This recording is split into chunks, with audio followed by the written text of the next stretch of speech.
పీసీపల్లి మండలం సైడ్ నుంచి ఈ పీసీపల్లి మండలం ముందుకు పోవాలంటే ప్రధానంగా ఉన్నటువంటి ప్రధాన సమస్యలు పీసీపల్లి మండలం ఎప్పుడైతే వెలుగోడు ప్రాజెక్టు ఆయకట్టు పరిధిలో కలుస్తుందో ఆ కలిస్తేనే సాగునీరు కానీ త్రాగునీరు కానీ వస్తే ఏర్పడుద్ది.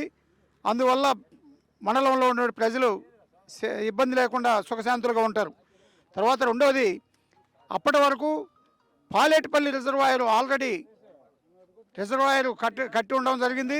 ఆ పాలేటిపల్లి రిజర్వాయర్ కాలువలు పూర్తి చేసి పీసీపల్లి మండలానికి ప్రస్తుతానికి తాగునీటి వసతి కల్పించవచ్చు.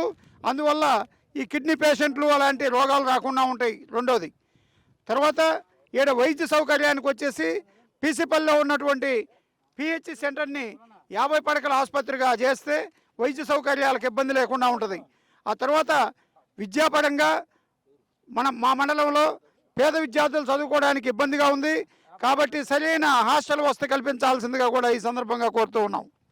కాబట్టి ఇవన్నీ జరగాలంటే కూటమి ప్రభుత్వం పోవాలా, జగన్మోహన్ రెడ్డి ప్రభుత్వం రావాలా, ఇక్కడ దద్దాల నారాయణ యాదవ్ గారు ఎమ్మెల్యే కావాలా. దద్దాల నారాయణ ఎమ్మెల్యే అయితేనే పీసీపల్లి మండలం మీద ప్రత్యేక శ్రద్ధ పెట్టడం జరుగుద్ది.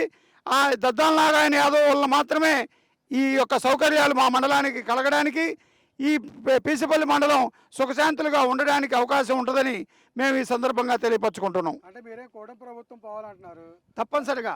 అంటే వాళ్ళు విజనరీ లీడర్స్ ప్లస్ రాష్ట్రాన్ని అభివృద్ధి చేస్తూ ఉంటారు కదా. విజనరీ అనేది ఉంటే ఈ విధంగా ఈ విధమైన పరిస్థితులు ఉండవు. ఈ విధమైన పరిస్థితులు కరువు కాటకాలతో అల్లాడే పరిస్థితులు ఉండవు.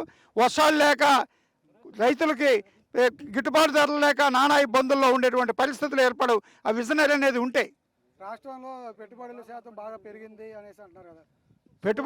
డెవలప్మెంట్ అయినాయి బ్రహ్మాండంగా కార్పొరేట్ స్కూళ్ళు, కార్పొరేట్ వాళ్ళ అనుయాయులు స్కూళ్ళు, వాళ్ళ అనుయాయులు హాస్పిటళ్ళు, వాళ్ళ అనుయాయులకు ఉన్నటువంటి ఆస్తులు అన్నీ బ్రహ్మాండంగా పెరిగినాయి. వాళ్ళ సొంత మనసులో ఆస్తులు అవకాశాలన్నీ పెరిగినాయి. అంతేగాని కూటమి ప్రభుత్వంలో ప్రజలకైతే వనగూడింది ఏమీ లేదు, నథింగ్.